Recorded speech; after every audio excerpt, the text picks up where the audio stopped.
50,000 বছরের রাস্তা হবে, যার যার কবর থেকে হাসরের মাঠ।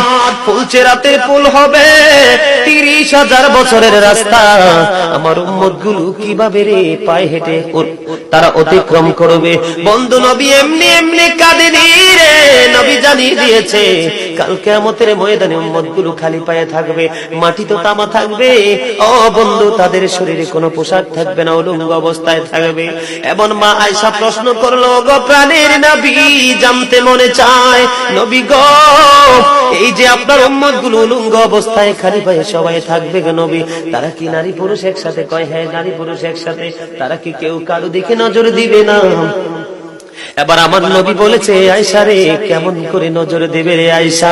বন্যার পানি যেমনি প্রবল বেগে বৃদ্ধি পেয়ে পৃথিবীর মানুষগুলোকে গ্রাস করে ফেলে, কাল কিয়ামতের দিন এই জাহান্নামের আগুন মানুষের দিকে বন্যার মতো প্রবল বেগে ছুটে এসে মানুষকে ঘিরে ফেলবে। এত ভয়ঙ্কর হবে রে আয়েশা কেরা, এত ভয়ঙ্কর হবে আশুরের দিন, এত ভয়ঙ্কর হবে সেই দিন। আর সেদিন এত বিপজ্জনক হবে, একটা পুরুষ আর একটা নারীর দিকে তাকাইবার মতো সুযোগ থাকবে না।